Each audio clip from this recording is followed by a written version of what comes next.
Amen. Loué soit le nom du Seigneur. Nous saluons tous avec la paix du Seigneur Jésus. Ainsi, nous arrivons enfin au 8e et dernier miracle rapporté dans l'évangile de Jean, la pêche miraculeuse. Lisons donc. Les versets qui se trouvent dans le livre de Jean au chapitre 25, versets 1 à 14. Après cela, Jésus se manifesta de nouveau à ses disciples sur les rives du vaste et grand lac de Tibériade. Et voici comment il se manifesta. Simon-Pierre et Thomas, appelés Didyme, et Nathanaël, qui était de Cana en Galilée, et les fils de Zébédée, et 2 autres de ses disciples étaient tous ensemble. Simon-Pierre leur dit : « Je vais pêcher. » « Nous y allons aussi avec toi. » Ils partirent, montèrent tout de suite dans le bateau, et durant cette nuit, ils ne prirent absolument rien. Au lever du jour, Jésus se trouva là, sur le rivage. Mais les disciples ne savaient pas que c'était Jésus. Jésus leur dit donc : « Mes enfants, n'auriez-vous pas quelque chose à manger ? » Ils lui répondirent : « Non. » Iou leur dit : « Jetez le filet du côté droit de la barque, et vous en trouverez. » Ils le jetèrent, et déjà ils n'avaient plus la force de le tirer, tant il y avait une multitude de poissons. Alors le disciple que Jésus aimait dit à Pierre : « C'est le Seigneur. » Et quand Simon-Pierre apprit que c'était le Seigneur, il revêtit sa tunique, car il était dévêtu, puis il se lança dans la mer. Les autres disciples sont venus avec le bateau, car ils n'étaient pas loin de la rive, environ 200 coudées, et ils transportaient le filet rempli de poissons. Dès qu'ils eurent débarqué, ils aperçurent là des braises ardentes, un poisson placé dessus et du pain. Et Jésus leur dit : « Apportez quelques-uns des poissons que vous venez tout juste de prendre. » Alors Simon-Pierre remonta à bord et tira le filet vers le rivage rempli de 153 grands poissons. Et quoiqu'il y en eût tant, le filet ne se rompit point. Alors Jésus leur dit : « Venez, prenez votre repas. » Et aucun des disciples n'osait lui demander : « Qui es-tu ? » car il savait que c'était le Seigneur. Alors Jésus vint et prit.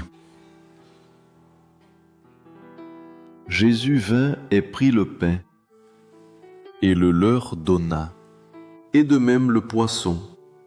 C'était déjà la 3e fois que Jésus se manifestait à ses disciples depuis qu'il était ressuscité des morts.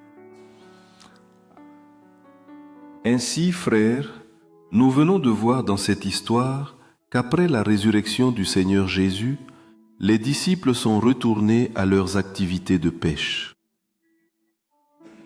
Apparemment, les disciples avaient oublié l'appel du Seigneur à être des pêcheurs d'hommes. Et malgré leur expérience professionnelle, ils ont pêché toute la nuit. Et sans le moindre résultat, l'effort humain s'est avéré insuffisant.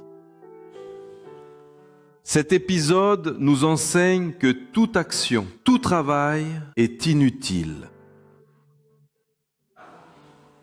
Tout notre travail, sans la bénédiction du Seigneur. Nous avons appris que nous avons besoin de sa bénédiction même pour nos activités séculières. Nos activités professionnelles, pour notre quotidien. Il nous enseigne, sans moi, vous ne pouvez rien faire. Cela est enregistré dans l'Évangile selon Jean, au chapitre 15, au verset 5. Surtout, dans la nuit spirituelle qui pèse sur ce monde en ce moment prophétique, tout ce que nous accomplissons pour le Seigneur, sans sa bénédiction et sans sa direction, n'a aucune valeur pour la vie éternelle. N'oublions pas que tout comme les disciples, nous avons été appelés à devenir des pêcheurs d'hommes, une tâche que nous partageons avec eux. C'est alors qu'après être arrivé le matin sans avoir rien pêché, le Seigneur apparaît sur la plage et leur pose la question. « Mes enfants, avez-vous quelque chose à manger ?» Et quand ils répondirent par la négative, le Seigneur leur dit « Jetez le filet du côté droit de la barque et vous en trouverez. » Le résultat fut vraiment extraordinaire. Ils ont pris une grande multitude de poissons. Chers frères, il est donc ainsi clair que l'enseignement principal du Seigneur est d'ordre spirituel. Dans la pêche spirituelle, seul le Seigneur sait où le filet doit être jeté.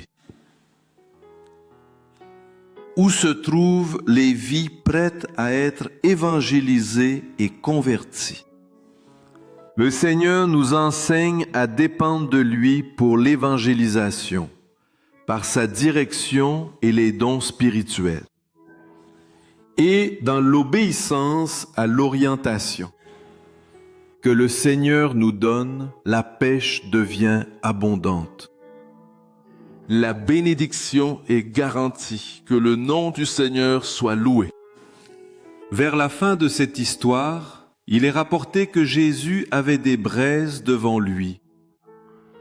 Un poisson déposé sur les braises avec du pain.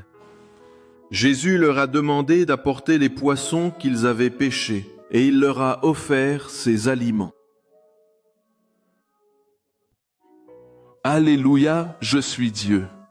Allons dans ce point comme le Seigneur.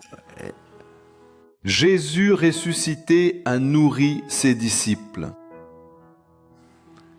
Cette provision de nourriture nous parle aujourd'hui de la façon dont le Seigneur nous enseigne à amener les poissons au feu. C'est-à-dire les personnes sauvées afin qu'elles puissent vivre une véritable expérience avec le Saint-Esprit. C'est Jésus qui baptise du Saint-Esprit et de feu. Il a le feu dans son brasier pour nous nourrir spirituellement par sa grâce divine. Avec sa parole vivifiante par le Saint-Esprit. Ces paroles sont esprit et aussi vérité. Loué soit le Seigneur. Alléluia. Gloire à Dieu. Gloire à Jésus. La paix du Seigneur à tous. Mes frères, nous allons conclure. Dans cette école biblique, cette série d'études sur les 8 miracles, les 8 signes du Seigneur Jésus, dans ce merveilleux évangile qu'est l'évangile selon Jean, l'apôtre Jean. Alors la succession des 8 signes présentés dans l'évangile selon Jean révèle un panorama prophétique de la vie chrétienne. Il est important que les frères et sœurs soient attentifs à cela, quand ces signes nous parlent de la manière dont l'expérience de salut se développe pour chacun de nous personnellement. Chaque signe nous présente en fait une succession de faits qui jalonnent notre vie avec Dieu. Alors, rappelons-nous le premier miracle. Bien sûr que nous ne pouvons pas entrer dans beaucoup de détails, car cela a déjà été abordé lors des écoles bibliques précédentes.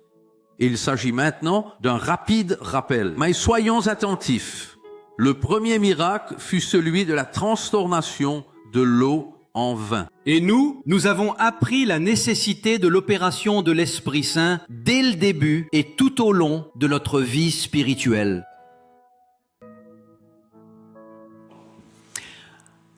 Le début, c'est quand nous naissons de nouveau, quand nous naissons de l'Esprit. Et c'est le Seigneur qui nous a convaincus du péché. C'est l'Esprit Saint qui nous convainc du péché, de la justice, du jugement. Et nous sommes invités à boire de l'Esprit. Jésus a dit, si quelqu'un a soif, dites-le avec moi, si quelqu'un a soif, qu'il vienne à moi et qu'il boive.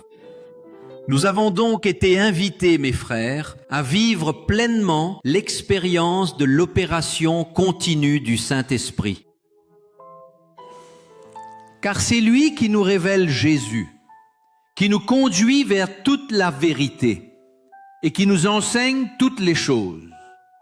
C'est pourquoi nous pouvons affirmer que l'œuvre de salut au sein de l'Église est appelée œuvre du Saint-Esprit. Deuxième miracle, traite de la guérison du fils de l'officier royal. Comme nous l'avons vu, cela enseigne qu'avec la nouvelle naissance, nous apprenons à faire confiance à la parole de Dieu et à croire que toute la parole de Dieu procède de la bouche de Dieu, oui, de la bouche même de Dieu. Donc, toute parole procède de la bouche de Dieu. La Bible ne contient pas la parole de Dieu, non. Elle est la parole de Dieu. Et en même temps, la parole du Seigneur produit la foi dans notre cœur. Car il est écrit, n'est-ce pas, que la foi vient de ce qu'on entend par la parole de Dieu. Romains 10, 17. Et croire, mes frères, dans ce signe est nécessairement suivi par l'obéissance, comme nous le lisons en Jean 4, 50. L'homme a cru à la parole que Jésus lui avait dite et il s'en est allé. L'homme a cru à la parole que Jésus lui avait dite et il s'en est allé. On peut s'arrêter un instant et se demander, croyez-vous à la parole que Jésus a dite à votre cœur et avez-vous obéi à la voix du Seigneur? Nous devons faire cela dans notre vie, n'est-ce pas? Le troisième miracle. Puis, nous trouvons la guérison du paralytique. Nous ne pouvions pas marcher dans la lumière. De marcher sur le chemin du Saint-Esprit. Nous étions dans notre confort spirituel, connaissant le chemin, nous savions ce qu'était la vie chrétienne, mais nous ne renoncions pas à nous-mêmes. Ne prenions pas notre croix chaque jour pour suivre le Seigneur Jésus sur le chemin saint. Ces frères qui n'arrivent pas à vivre dans la sanctification, dans l'obéissance au Seigneur. Ce matin même, Jésus vous rend capable de quitter le commodisme et de marcher spirituellement, en communion avec le Seigneur. C'est bien ce qu'il veut faire avec ceux qui sont dans le commodisme. Mais nous devons suivre l'exemple de celui qui était paralytique. Dès qu'il a reçu la guérison, mes frères, les frères connaissent le texte, il n'est pas rentré chez lui. Où est-il allé? Il est allé au temple. Et là, il a rencontré Jésus. Et le Seigneur Jésus s'est davantage révélé à lui. Donc, mes bien-aimés, ce signe nous enseigne que nous ne pouvons pas demeurer dans le commodisme. Nous devons nous lever, suivre Jésus, être au temple, en communion avec lui, le servir et voir ses révélations. Passons au quatrième miracle. Le quatrième miracle part de la multiplication des pains. C'est aussi un texte bien connu et nous montre que le Seigneur a une nourriture spirituelle pour ses sauvés. Quand on parle de la multiplication des pains, on parle du pain vivant descendu du ciel, qui est la parole révélée. Dieu nous a toujours donné la parole révélée à chaque instant de notre vie. Nous sommes ici dans un séminaire et à chaque leçon, nous recevons la parole révélée. Frères, dans les églises, à chaque culte, la parole vivante qui nous nourrit est le pain vivant du ciel, qui remplit notre cœur et rassasie notre faim spirituelle. Alléluia. Nous avons le privilège de nous nourrir, non pas de la lettre qui tue, mais de l'esprit qui donne la vie. Pourquoi? Parce que c'est toute parole qui sort de la bouche de Dieu, c'est une parole vivante et efficace, comme le dit l'auteur des Hébreux, n'est-ce pas? C'est comme une épée à double tranchant, pénétrant jusqu'à séparer l'âme et l'esprit, les jointures et les moelles, capable de discerner les pensées et les intentions du cœur. Cette parole, mes frères, est notre nourriture spirituelle, qui nous soutient, nous fortifie et permet au nouvel homme de tout affronter. Cela nous amène à grandir spirituellement dans la foi, dans l'amour et dans ce qui nous motive chaque jour, cette espérance glorieuse du retour du Seigneur Jésus. Maranatha, viens Seigneur Jésus. Le 5e miracle, mes frères, montre Jésus marchant sur la mer et calmant les tempêtes qui y étaient. Nous apprenons qu'avec l'assistance du Seigneur Jésus, tout au long de notre vie, durant les batailles et les tempêtes qui surgissent dans notre existence, nous savons qu'il nous accordera la victoire. Mes frères, dans les épreuves que nous avons traversées, tous ceux ici à Mahanaïm, dans les églises, qui nous suivent, passent par des épreuves, par des luttes. Mais nous le savons, Jésus est toujours avec nous. Alléluia. Voici, je serai avec vous tous les jours jusqu'à la consommation des siècles. Il est avec vous ici aujourd'hui. Il est avec les frères à l'église aujourd'hui. Ah, pasteur, les tempêtes, mais Jésus est dans la barque. Alléluia. Il est le Dieu puissant, vainqueur de la mort, mais il est aussi le conseiller, celui qui nous fait entendre son conseil. Et il est le bon berger. C'est pourquoi, mes frères, nous ne devons pas craindre les tempêtes, les épreuves et les luttes de la vie. Comme il nous l'a dit lui-même lors de son passage ici, il a dit « J'ai vaincu le monde, j'ai vaincu le monde ». Cela nous donne, mes frères, la garantie que celui qui tente de voler notre paix, notre joie, notre sécurité est vaincu par la puissance du sang de Jésus. Car la paix de Dieu qui remplit notre cœur et notre âme vient du Seigneur Jésus. Il a calmé les tempêtes ce jour-là, et il a calmé les tempêtes de notre vie. Loué soit le nom du Seigneur. C'est lui qui intercède pour nous auprès du Père. Par conséquent, nous sommes assurés qu'il n'a jamais cessé de considérer notre besoin.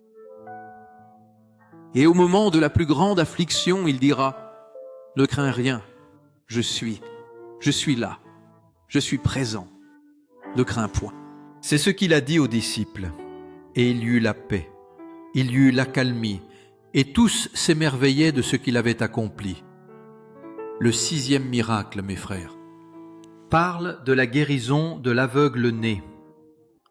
Et nous avons appris que nous aussi, en naissant de nouveau, nous commençons notre vie spirituelle comme si nous étions aveugles. Nous laissons notre cécité spirituelle derrière. Et à mesure qu'on avance avec le Seigneur Jésus, il se révèle chaque jour plus. N'est-ce pas ainsi dans votre vie, dans ma vie? C'est comme ça. Le Seigneur Jésus, à mesure que nous marchons avec lui, en écoutant son conseil et en obéissant à sa voix, il se révèle, éclairant notre compréhension et surtout fortifiant notre foi, ce qui nous pousse à croire encore plus en lui. Nous ne percevions pas les réalités du royaume de Dieu, ni ne connaissions les mystères profonds de la parole de Dieu. Nous ne connaissions pas le Dieu vivant. Et parfois nous invitons quelqu'un à notre église, écoute, tu dois entendre la voix de Dieu. Mais Dieu parle. Nous ne savions pas ça, mais aujourd'hui, nous croyons que Dieu parle. Il nous écoute, mais il parle aussi. Il est puissant pour faire des miracles, car il est le Dieu de l'impossible. Alléluia à son nom. Mais le Seigneur nous a donné une vision spirituelle, l'entendement de la parole révélée, le discernement du péché et de ce qui entrave notre vie spirituelle. Aujourd'hui, les yeux grands ouverts, nous parvenons à discerner. Qu'il est ce Dieu éternel, tout-puissant et omniscient, toujours attentif à chacune de nos prières. Mais nous pouvons dire, mes frères, en tant que brebis, qu'il est avant tout notre berger suprême. Il est notre bon berger, qui a donné sa vie pour ses brebis, qui prend soin de nous avec amour et qui intercède continuellement pour nous. Et Jésus a dit, n'est-ce pas? Quand il fit ce miracle, il déclara, « Je suis venu en ce monde. » Nous pouvons Lisez avec moi Jean 9, 39.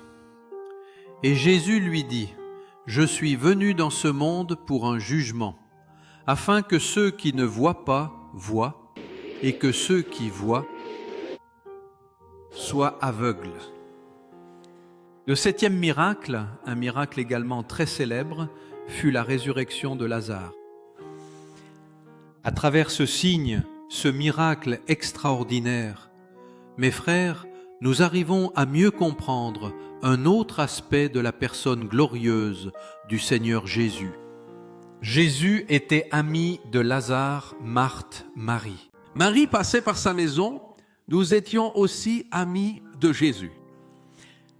Nous savions qu'il était la vie, Jésus est la vie. Marthe l'a dit, au dernier jour, le Seigneur ressuscitera. Mais nous, comme Marthe et Marie, eux n'avaient pas encore expérimenté ce que nous allons aussi expérimenter avec ce miracle. C'est la puissance de la résurrection. Nous pouvons comprendre aujourd'hui que notre vie ne se limite pas à cette vie. Jésus dit, « Je suis la résurrection et la vie éternelle. Celui qui croit en moi, même mort, vivra. » Nous avons donc appris que celui qui croit en lui, même mort, vivra. Et il dit, « Quiconque vit et croit en moi ne mourra jamais. » Alors mes frères, quelle merveilleuse et glorieuse chose. Nous avons la certitude d'une vie éternelle avec Dieu, préparée par Jésus, car il est mort et ressuscité, nous assurant la vie éternelle. Mes frères, vous comprenez que nous avons tous maintenant la même bénédiction que l'apôtre Paul a annoncée. Il voulait gagner Christ et être trouvé en lui, c'est ce que dit Philippiens 3, 10. Nous pouvons lire cette première partie qui dit « Afin de le connaître lui et la puissance de sa résurrection ». Quelle chose merveilleuse! Et le 8e miracle, enfin, nous acceptons l'appel du Seigneur à participer à l'œuvre d'édification de l'Église, c'est-à-dire l'évangélisation. Nous avons été appelés pour cela, recevant l'ordre de Jésus, allez et prêchez l'Évangile. Et les pasteurs qui m'ont précédé l'ont déjà expliqué. Nous sommes appelés, oui, à être des pêcheurs d'hommes. Nous devons pécher, évangéliser sous la direction du Saint-Esprit. On apprend beaucoup cela avec l'usage des dons spirituels pour entendre ce que Jésus a dit aux disciples. Pourquoi donc? Car évangéliser sans la direction de l'Esprit nous ferait faire comme les disciples toute cette nuit-là, arrivés avec un bateau vide. Vous avez de quoi manger? Non. Mais si on écoute la voix du Seigneur, quelle était-elle? Jetez le filet à droite de la barque, et vous en trouverez, c'est certain. Alors frères, écouter la voix de l'Esprit est essentiel pour une bonne pêche, pour évangéliser avec les dons spirituels, en écoutant et obéissant au Seigneur. De tout ce que nous avons appris, on peut dire que l'Évangile est vie, vie abondante, vie éternelle. Paul dit, « Je n'ai point honte de l'Évangile, car c'est une puissance de Dieu pour le salut de quiconque croit. » Ayant reçu cette bénédiction, nous devons la transmettre, prêcher la parole. Cette vie que nous connaissons déjà, nous la trouvons en Jésus. Car comme Jean, dans les premiers... Au premier chapitre nous enseigne « En Jésus était la vie, et la vie était la lumière des hommes. » Ou dans les propres paroles du Seigneur Jésus. Je vous invite, mes frères, à lire avec moi en Jean 14.6, qui est très connu. Lisons ensemble. « Je suis le chemin, la vérité et la vie. Nul ne vient au Père que par moi. » En somme, mes frères, l'évangile du Seigneur Jésus est destiné à être vécu. Les enseignements du Seigneur Jésus sont faits pour être pratiqués. Et dans le texte que nous avons lu au début, le pasteur a lu ce texte long, beau et merveilleux. Nous avons vérifié que ces miracles et ces signes ont été rédigés afin que nous croyions que Jésus est le Christ, le Fils de Dieu, et pour qu'en croyant, nous puissions avoir la vie en son nom. Ils furent écrits pour que, croyant, vous ayez la vie en son nom, et que Jésus est le Christ, le Fils de Dieu. Ces 8 miracles continuent d'enseigner à l'Église, à chacun de nous, en particulier, mes frères et sœurs, que Jésus-Christ est le même, l'auteur de cet évangile, de la bonne nouvelle du salut. Jésus-Christ est le même hier, aujourd'hui et éternellement. Que le Seigneur nous bénisse.